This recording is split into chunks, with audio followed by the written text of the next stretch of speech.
Good morning, everybody. My name is Mike Froman. I'm president of the Council on Foreign Relations, and it's a great honor for me to welcome you to our event this morning, a conversation with Minister Liu Jianchao, who's the Minister of the International Department of the Central Committee of the Communist Party of China.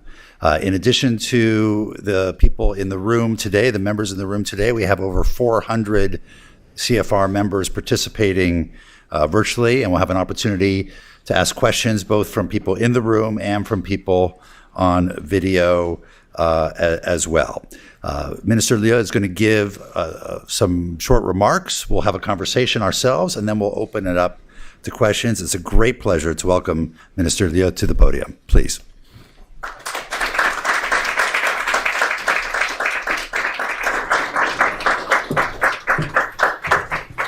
Thank you. Please. So you can Okay. give your remarks from here, and then we'll come back. Right. Okay. Thank you.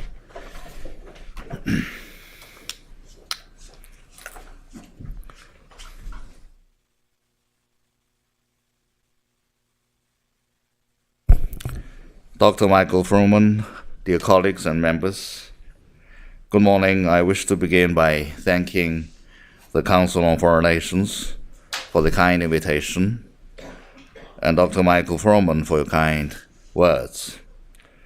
The CFR is renowned for its global reach and also a unique role in shaping American foreign policy.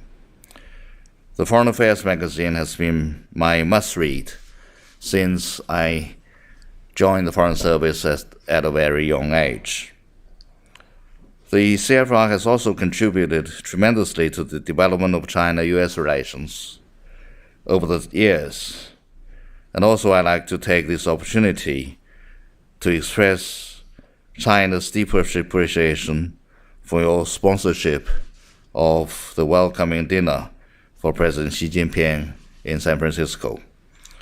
So it is truly my honor and delight that Dr. Michael Froman, other CFR colleagues, and the great audience here, both in this room and online, for joining the conversation. So now I would like to share with you what China is doing at home and abroad. I'll start with China's domestic policy.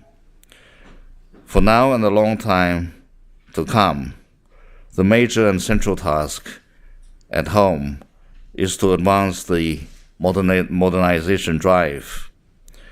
The Central Economic Work Conference, concluded 4 weeks ago, reviewed China's economic work of 2023 and planned for 2024, further clarifying what kind of development China pursues and how to achieve it.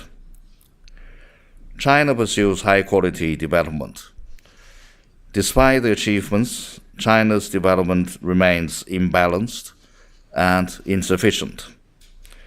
The extensive growth model used to be followed that mainly pursued high speed resulted in many problems.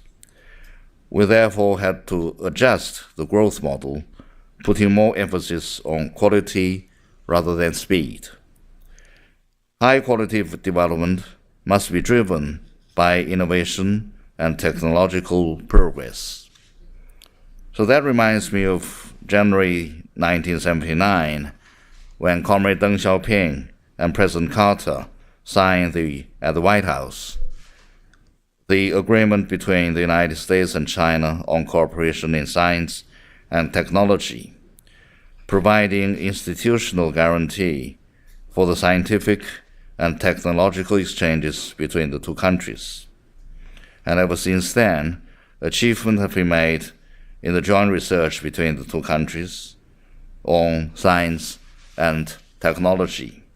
China stands ready to work together with the United States to truly implement the San Francisco vision and bring China-US scientific and technological exchanges back to the right track. And very often I'm asked the question, will China ignore development as it talks more about security? Indeed, China has highlighted the importance of security just as other countries do. We believe high quality of development can only be achieved in a highly secure environment.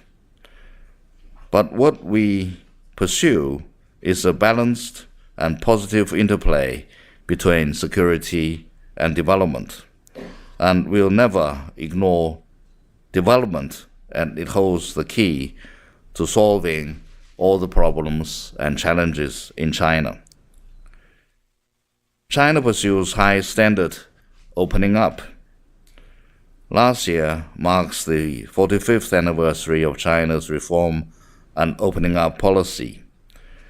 This policy has transformed China tremendously. I was born in the 1960s, and I witnessed the sheer contrast of life before and after the policy was adopted.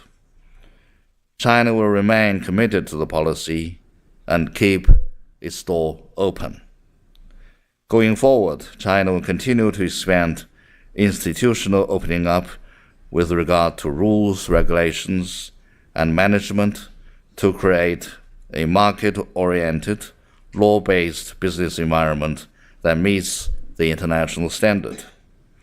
In the process, we'll try to address the concerns of the American businesses, such as market access to the service sector, cross-border flow of data, and equal participation in government procurement.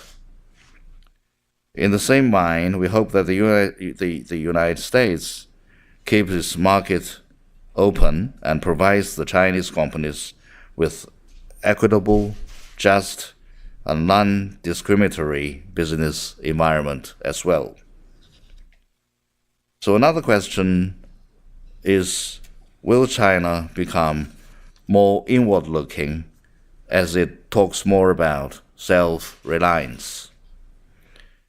China has accelerated efforts to foster a new development pattern that is focused on the domestic economy and features positive interplay between domestic and international economic flows.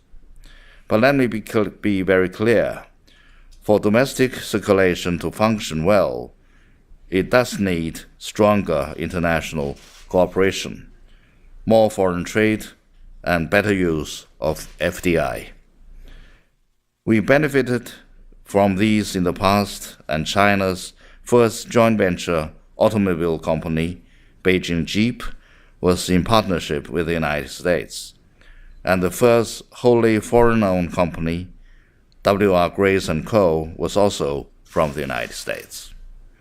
We understand that our success comes from not only our own hard work, but also the cooperation with the world, and we are determined to strengthen such cooperation. China pursues steady economic performance. In recent years, we have endeavored to keep our economy stable while taking incremental steps to sustain progress. We focus on creating a stable macro environment, securing people's livelihood, and avoiding big fluctuations in growth, employment, and inflation.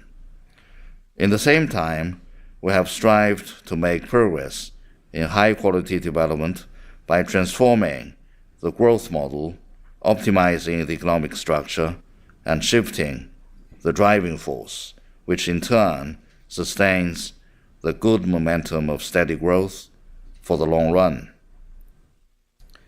Another question would be, compared with the pre-COVID era, China's economy is slowing down.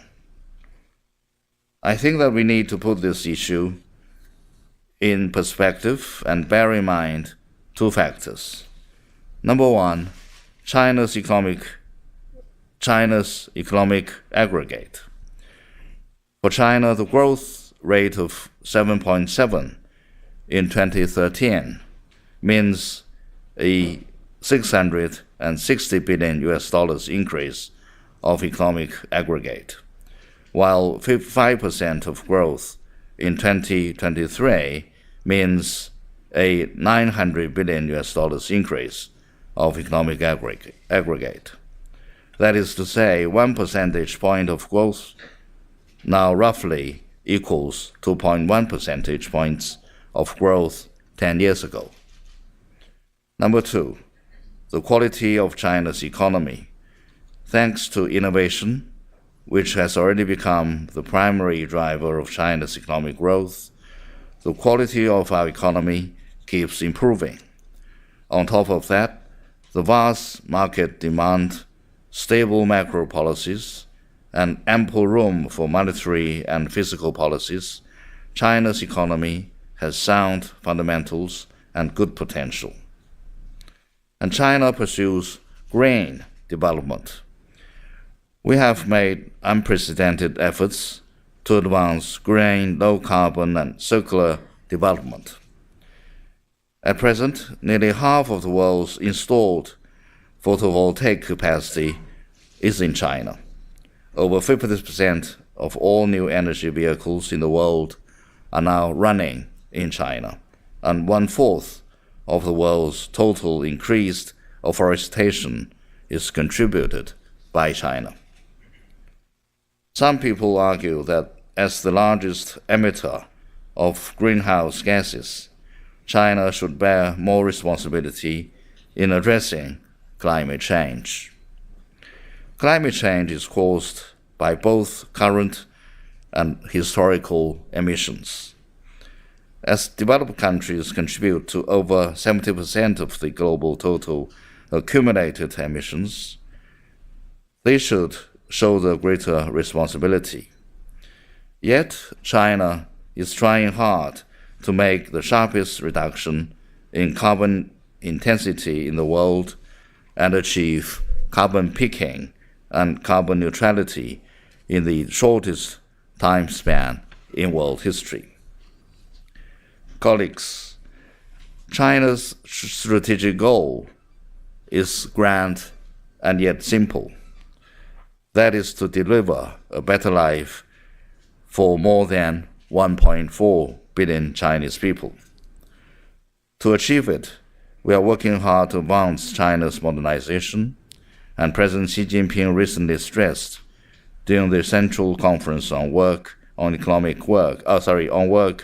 relating to foreign policy that China's foreign policy in the new era should aim at creating a more favorable international environment for China's modernization drive and building a human community with a shared future. China remains firm in pursuing an independent foreign policy of peace and is committed to peaceful development. China is the only country to incorporate its commitment of peaceful development into China's constitution. And recently we have adopted the law on foreign relations, which explicitly stresses again China's commitment to peace and the path of peaceful development. Since the founding of the People's Republic of China, we have all along kept a good record on peace.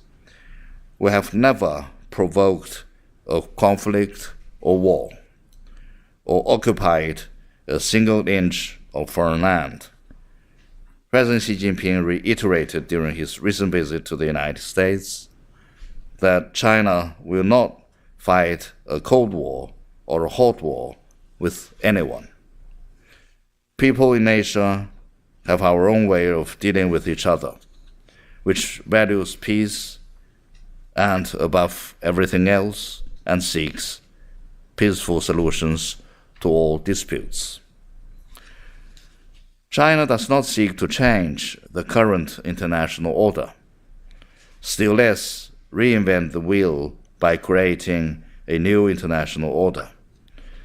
We are one of the builders of the current world order and have benefited from it. We'll continue to uphold the international system with the UN at its core and the international order underpinned by international law and the basic norms governing international relations. A human community with a shared future is about an open, inclusive, clean, and beautiful world that enjoys lasting peace, universal security, and common prosperity. To build it, we have proposed the Global Development Initiative, the Global Security Initiative, and the Global Civilization Initiative as the strategic guidance, and the Belt and Road Initiative as a practicing platform. Colleagues, this year marks the 45th anniversary of diplomatic relations between China and the United States. Looking back, we see that this relationship has brought tremendous benefits to our two peoples and other peoples in the world. During the summit meeting in San Francisco, President Xi Jinping put forward 5 pillars for China-US relations and a future-oriented San Francisco vision. What is needed now is not waiting or debating, but to act upon it. We should strengthen dialogue and communication. My visit this time is to have candid exchanges with people from across the American society on how to implement the San Francisco vision. We're here to promote dialogues between the governments, legislatures, and political parties of the two countries, as we believe communication is the only way of increasing common understanding. President Xi Jinping has announced that China is ready to invite 50,000 young Americans to visit China on exchange and study programs in the next 5 years. As we speak, the government agencies in China, universities, and civil society organizations are gearing up to send out invitations, and my department is also ready to join them to invite young American political leaders to visit China and get some first-hand experiences. China and the United States should properly manage differences. Having engaged with each other for such a long time, both China and the United States know too well each other's core interests and red lines that can never be crossed. For China, the Taiwan question is at the very core of the core interests. It's the red line that must be crossed, and we take serious the statements of the United States not supporting Taiwan independence, and we hope that the U.S. side will honor this commitment. We should expand mutually beneficial cooperation. Mutually beneficial cooperation brings benefits to our two peoples and adds certainty to our relationship. This is what we have learned from the past 45 years of interactions, and something we must continue in the future. Our two countries can cooperate on a wide range of areas from trade, agriculture, to law enforcement and artificial intelligence. Take our cooperation in fentanyl as an example. To support the U.S. endeavor to combat fentanyl abuse at home, China has scheduled all the fentanyl analogs as controlled substances since 2019, the first country to do so in the world.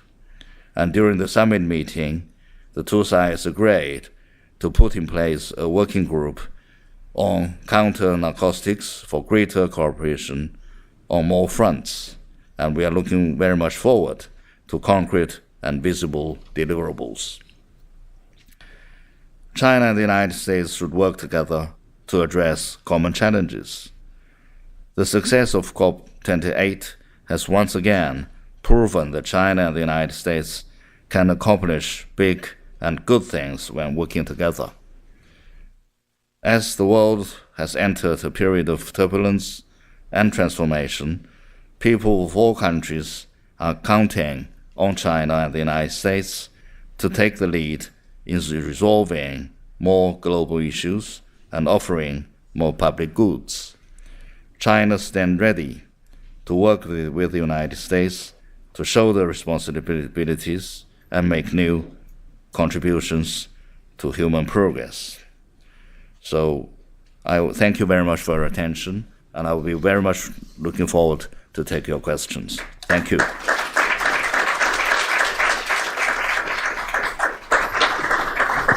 Very good. Thank you.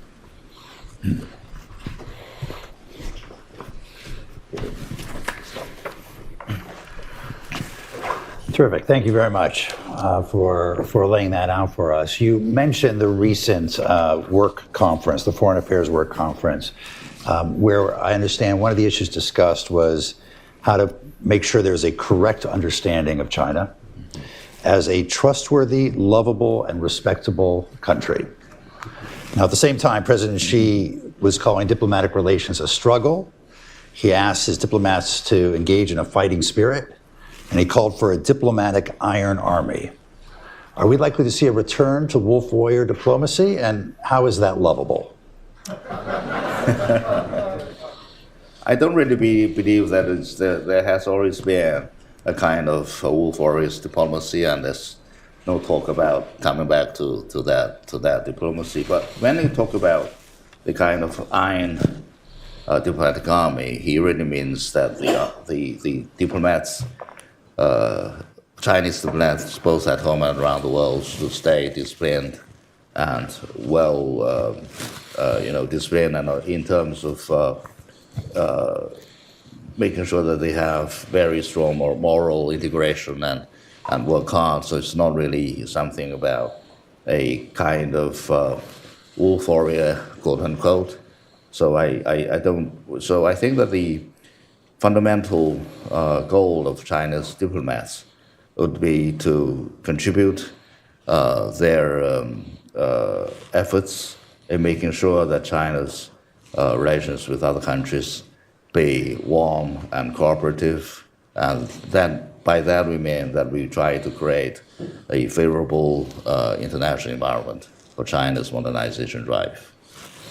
Let's talk about one of those relationships, the relationship between China and Russia. When President Xi met President Putin, he allegedly said, right now there are changes, the like of which we haven't seen for 100 years, and we are the ones driving these changes together. Mm-hmm.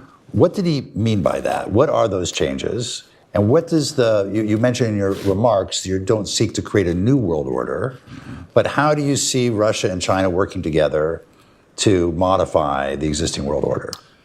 I think that really it's not really limited only to China and Russia. I think that one of the features of the global transformation would be the collective emergence of the developing powers. I mean, a collective rise of the emerging economies, including China, Russia, India, Brazil. So I think that basically, when we are talking about the transformation, we mean the rise collectively of the emerging economies. So certainly China and Russia are part of the transformation powers.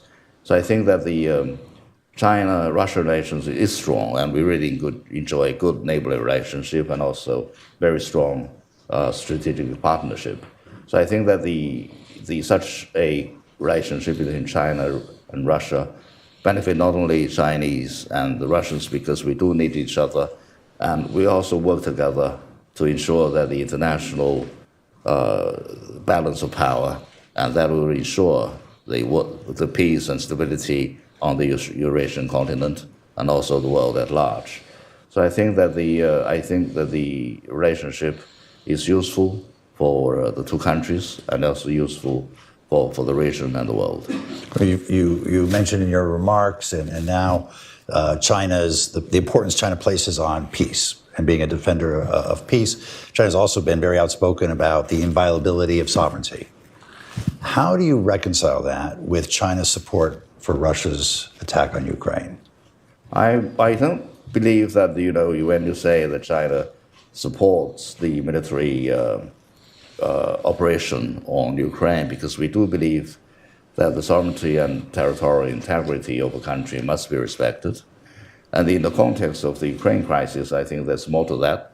And the security concern of a country, in particular in this regard, in this context, Russia, must also be very well addressed.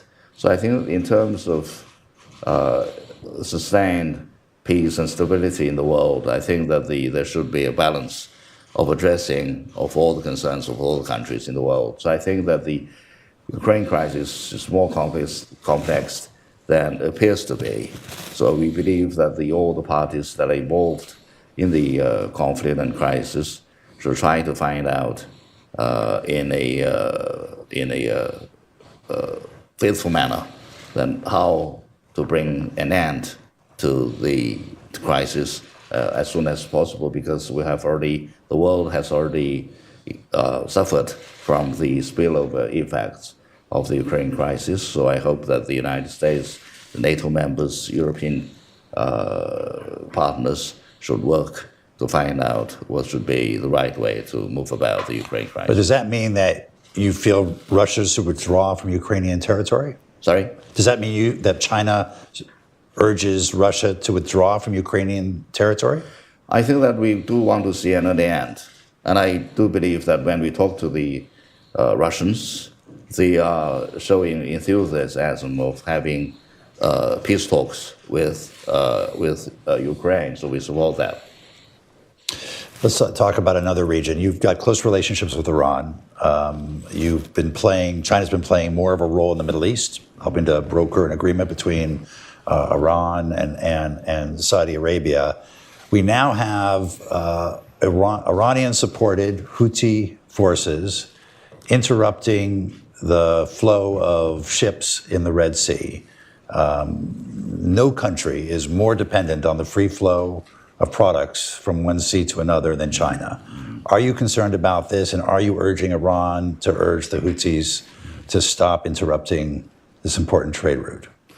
We do stand very strongly for peaceful, navigation of cargo ships in that part of the world, because it's essential for the world's economy. But I'm not commenting on your allegation that Iran is supporting the Houthis in this particular operation. I was visiting Iran about 3 or 4 weeks ago, where we were talking about the Palestinian and Israeli conflict, and I believe that the Iranians were moving about this conflict in a very prudent way.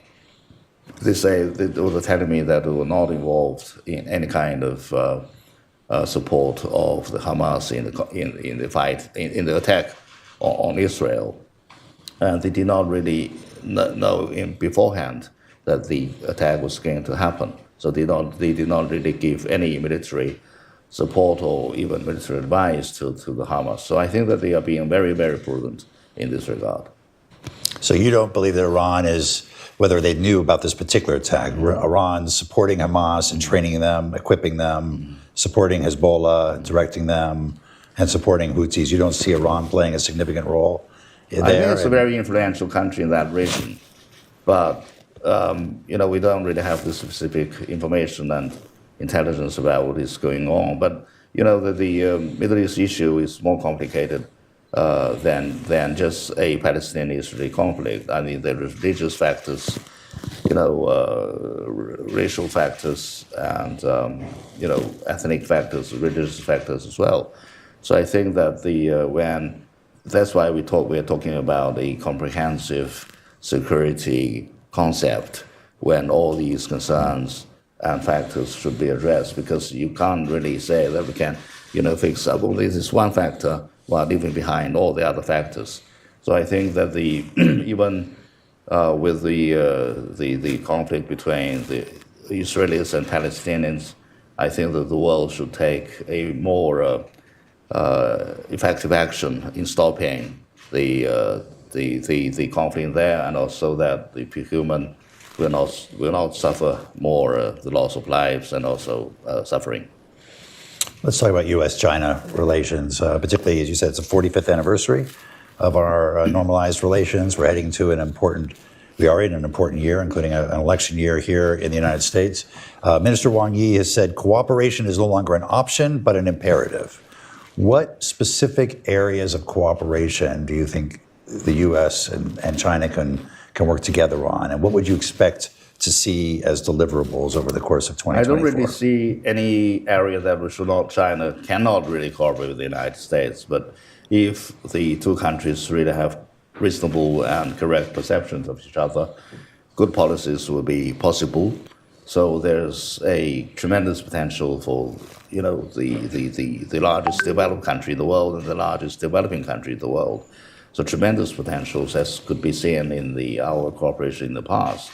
So I think the possibility and potentiality are all there.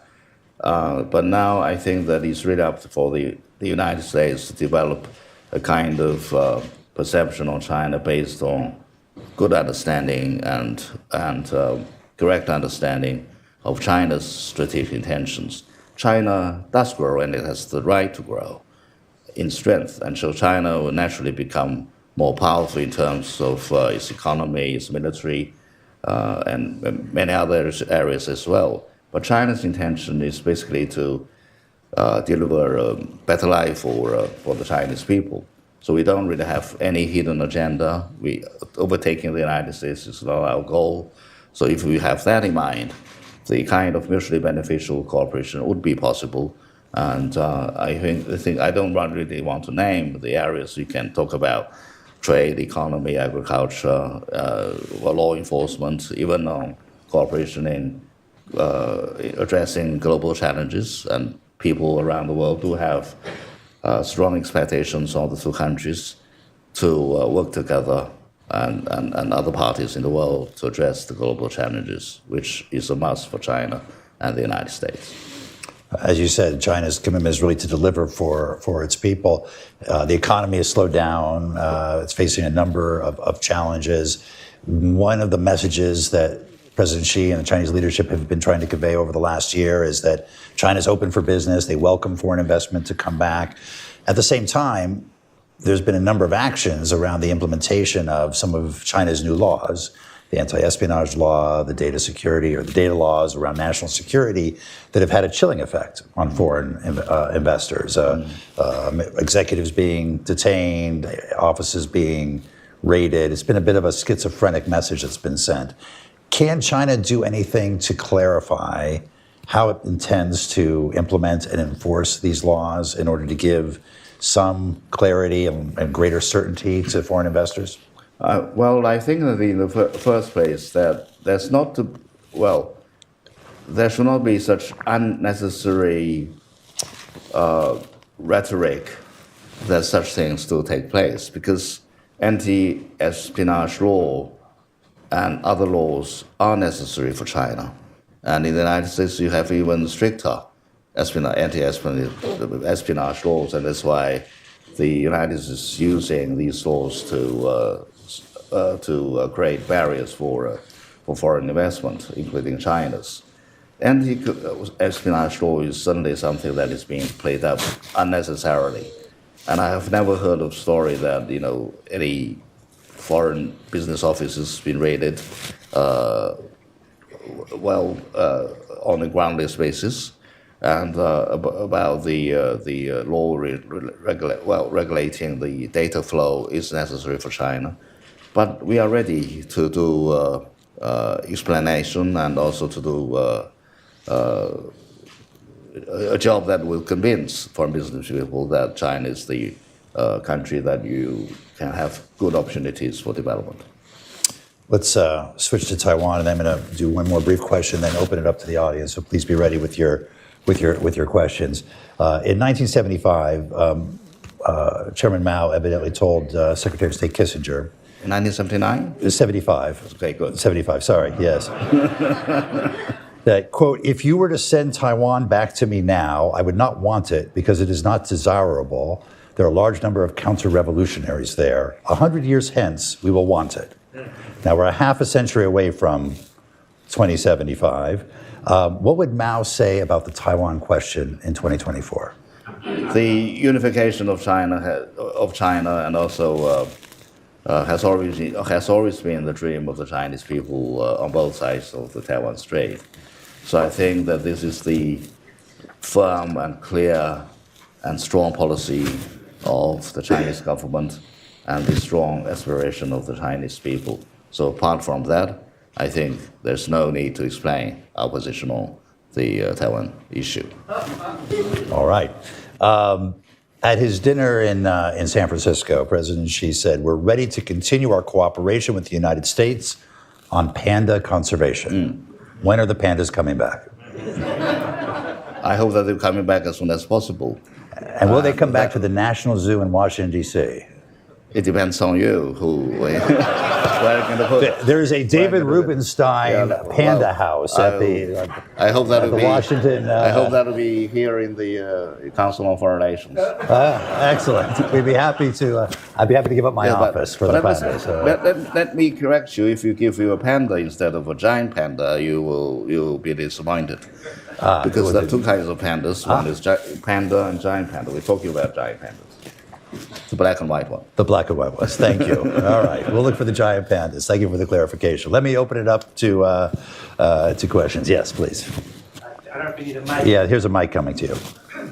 Please identify yourself. Thank you. I'm James Heimowitz from China Institute. First, a big thank you. My first introduction to China was through Zhonglianbu as a small student studying to go over there as a young boy. And I'm delighted to hear you'll be supporting the 50,000 students that was proposed, we heard from President Xi. My question to you is actually about Western media. We talked about misunderstanding and misperceptions that the U.S. has about China. And I think that the U.S. audience relies heavily on reporting from Western media. There's a bad history, I think, would say, between Western media and China, and it's filled with mistrust and misunderstanding. I'm wondering if you agree that Western media is important to the way that the U.S. sees China, and if yes, what can China do to help improve that reporting and coverage? Thank you. Very important indeed, because I used to be the Director General of the Information Department of the Foreign Ministry. So I was basically working with the foreign press, including the Western press. Very important indeed. And at that time, I think the total number of foreign journalists in China amounted to about 800. So that's quite a lot. Basically in Beijing and some other correspondents in Shanghai and other places. I think that they played an extremely important role in serving as a bridge between the Chinese people and people all over the world. So people do read foreign affairs, people do read other journals and magazines and newspapers, and I think also read online. Very important. China has always been taking a very positive and supportive position on encouraging more foreign journalists to come to China and report and to see China for themselves and report China in a very accurate and objective way. But it's true that we do have differences. Even when journalists come to China, they do see China in a way that is different from our expectations, because we believe that China is like this, but they are portraying China in a different way. And that sometimes creates some difficulties, but that's not the mainstream of things. So China is open not only to the business people, but also to Western and global and international media. But there were some rows between China and the United States in some years before. And, the Chinese media was here in the United States, media organizations were labeled as foreign agents or foreign missions. And that was wrong. So there was a kind of row between them. There was a kind of difficult time between the Chinese government and the U.S. government in working together on media. But I hope that could be mended. And also governing foreign journalists reporting in China, there's also laws and regulations. For example, personally, I was involved in shaping the law in 2008, right after the Olympic Games, and there was a lot of changes from the previous regulations, and which really paved the way for more accessible information in China. But I hope that in this regard, China and the Western media could really work in a more strong cooperative way to make sure that our peoples will understand each other better through the media. So we take a very proactive approach towards that. Thank you. Dan Rosen.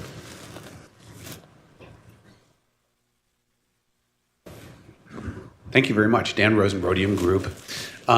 Coming back to your discussion of the performance of the Chinese economy, as you noted, China has now become a globally, systemically important economy. And if the estimate of China's growth is very high, that leads to big investments to feed China's needs in places like Africa. Is there concern and discussion in Beijing that an overestimate of China's macroeconomic growth could aggravate challenges in Belt and Road countries? We're talking about Zambia a lot today, for example. If you can speak to this a little bit, the spillover effects of the quality of Chinese statistics at home on other more fragile developing countries? Thank you. China actually has been working with the African countries for a long time, even during the difficult time of China's economy, like in the 1970s. China was really offering a very useful helping hand to the African people and countries in building, at that time, even you talk about Zambia, and certainly you know about the Tanzania-Zambia railway. So that was when China, even during the time when it was poor itself, we were trying to offer a helping hand. And then when after the China's policy of reform and opening up, we are even working more closely together with African countries. So when you talk about Chinese economy now is doing well, and we are stronger than we used to be. We were much stronger than we were 10 years ago. So that 10 years ago was the time when China's Belt and Road Initiative was proposed.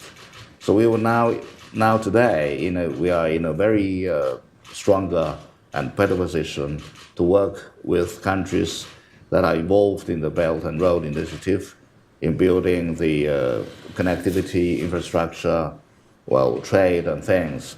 So I think that we are not really exerting any burden on the countries that are involved in the Belt and Initiative, and actually China's assistance and China's cooperation with these countries are really warm welcome by these countries. So take, for example, the country where I used to work as ambassador. You know that in Indonesia, now we are seeing the launch of the Jakarta-Bandung bullet train.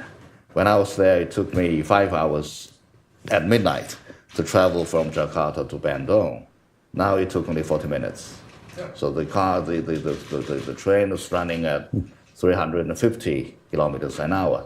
Yes, a tremendous amount of money was spent on that bullet train and on the railway. But as the president put it, the Indonesian president put it, you should not only look at the cost of the railway, but we have to look at the benefits, financial benefits, economic benefits, social benefits. So when they have the train in place, it means more than just building the railway itself. Because when the railway is not there, what people have in mind is that how much money that we're going to spend. But when they have the railway, they're thinking about how much money we're going to make with that railway. So that's the fundamental change of people's approach towards this kind of connectivity building and infrastructure building. So I think a lot of people are talking about the debt problem of the African countries, and China is not the major contributor to the debt problem in that continent. Thank you. Yes, right here in front.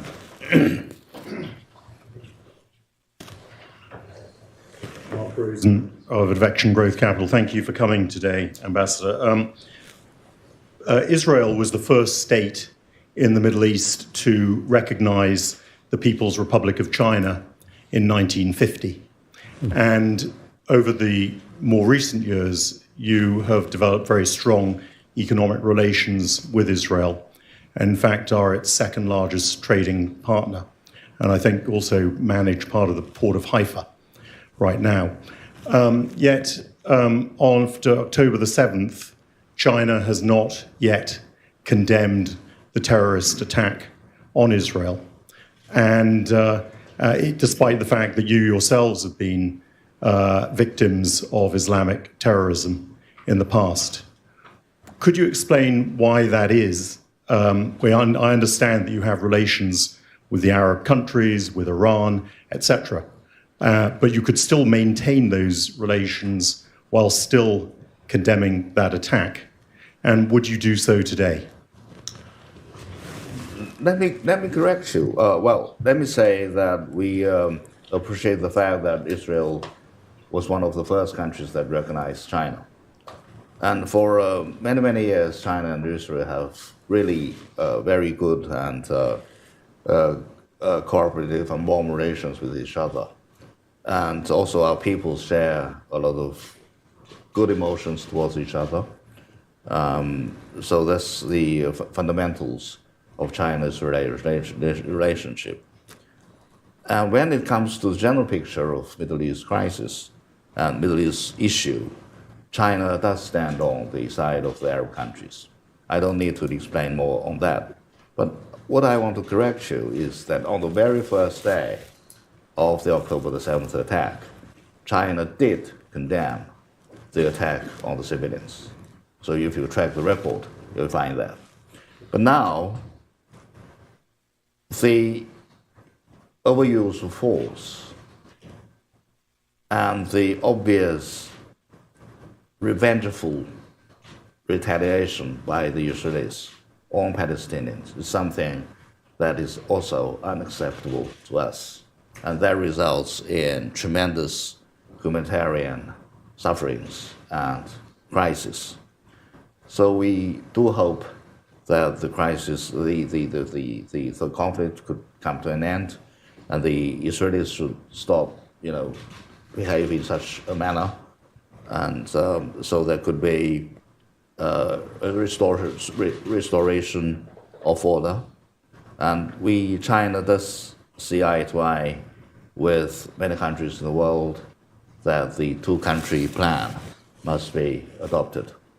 So when you talk about the Israeli-Palestinian conflict, I do believe that the UN resolutions must be adopted, and that people are condemning Hamas, which is correct in a way that they target on the civilians and attack them.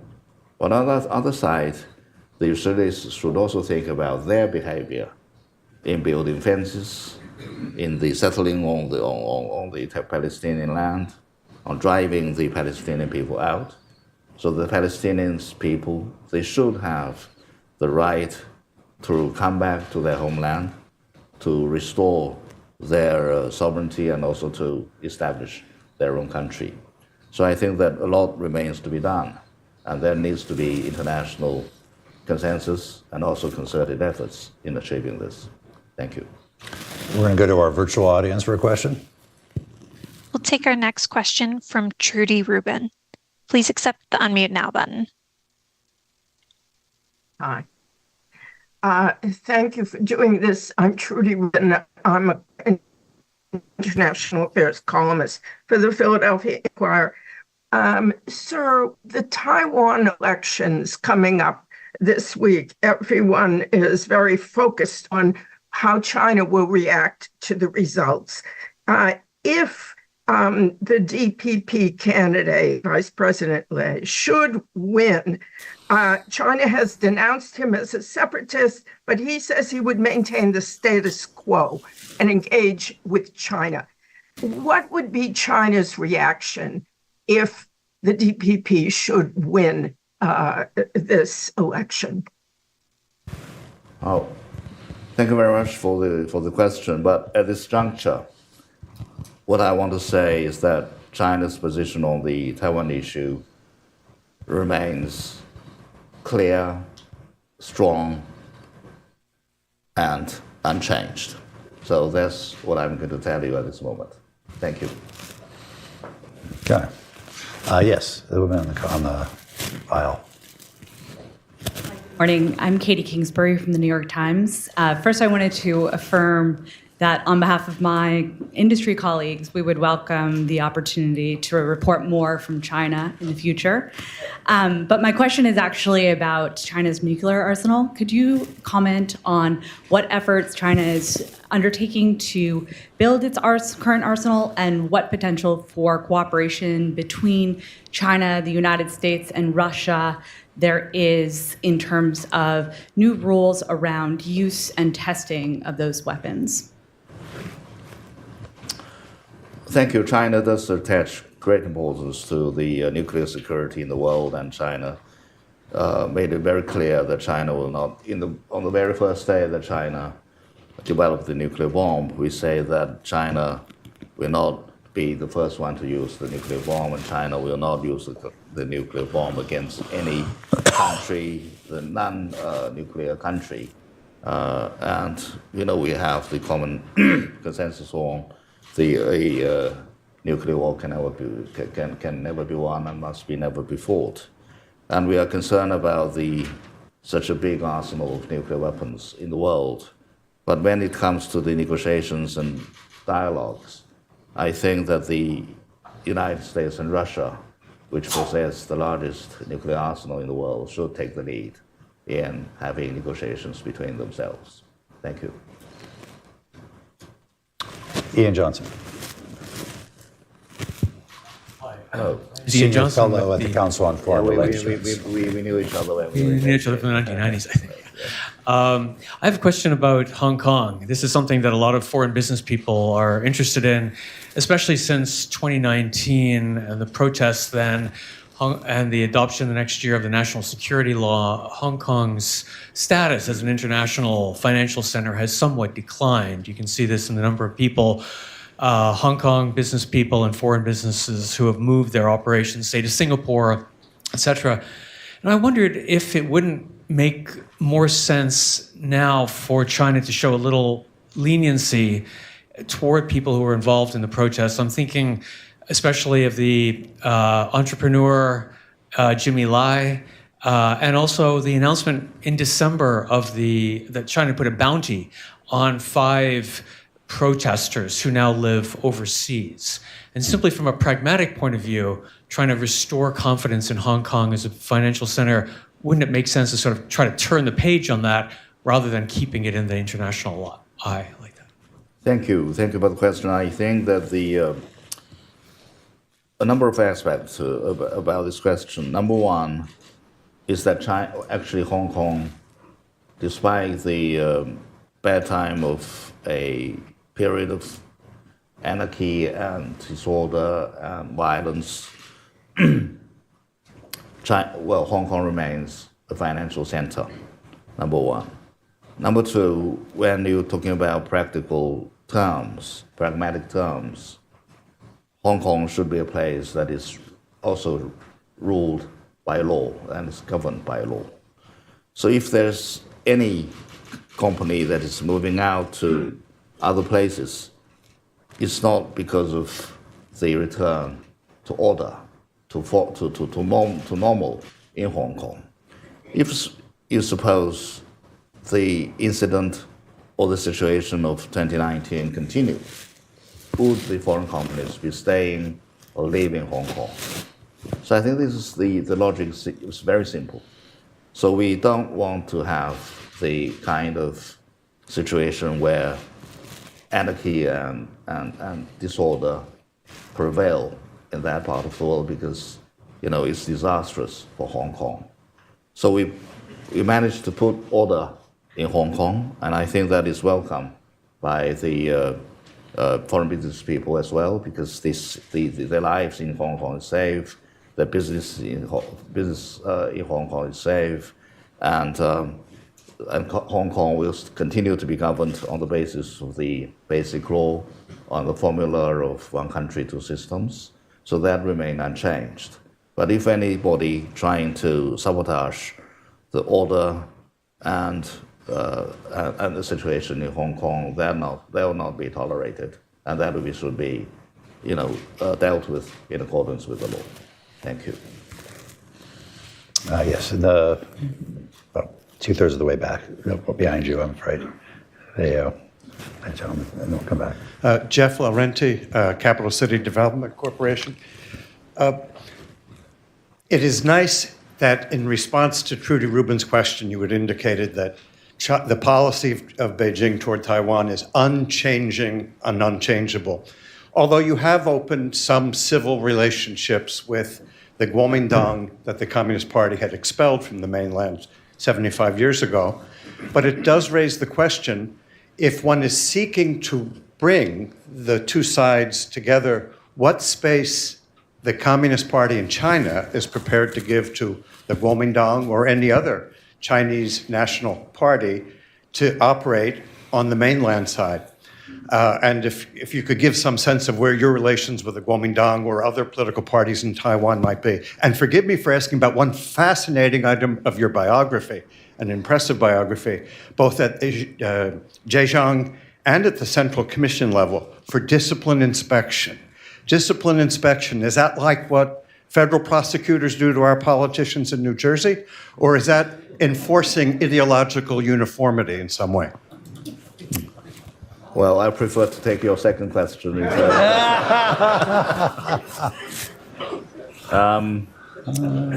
China's position on the unification of China is, as I said, is very clear. So long as the One China consensus is observed, there could be communications and talks between mainland and relevant factions in Taiwan. And we stand for peaceful development of the cross-strait relations, and we do hope to see communications between the two sides on the basis of the One China policy and principle. Yes, I started my career as a diplomat in 1986, and that led me up until I was ambassador to the Philippines and Indonesia, and then assistant foreign minister.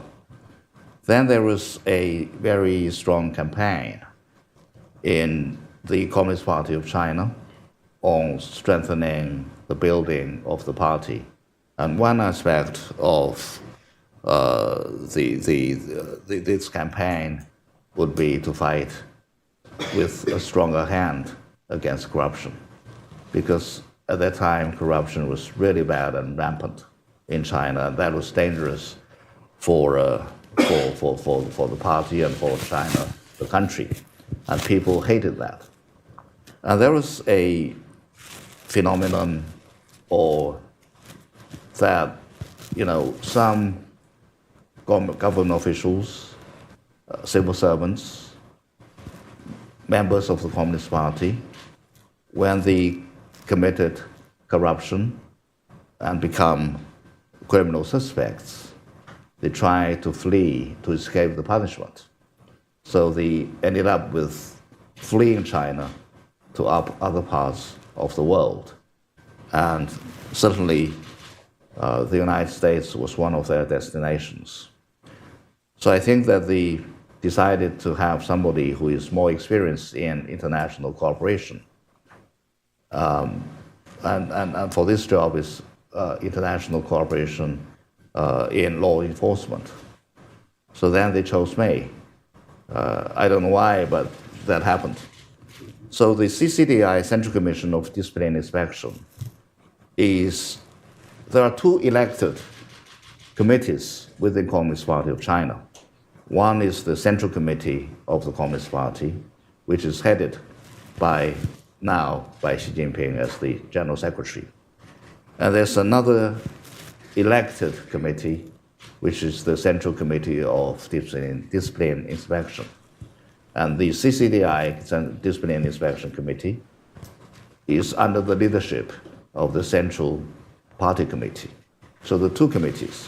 So basically, you could tell from the name, it's more about discipline. It's more about fighting corruption. It's more about punishing people who have violated the charter of the Communist Party of China, and also the people who violated Chinese laws.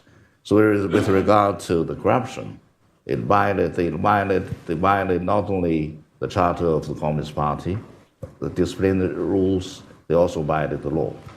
So then, when they flee the country, in the past there was nothing could be done about them. But then we decided to take them back with the support and help from our partners, our colleagues from other countries. Here in the United States, we did got help from the Department of Justice and your Land Security Department. Homeland Security. Yeah, Homeland Security Department.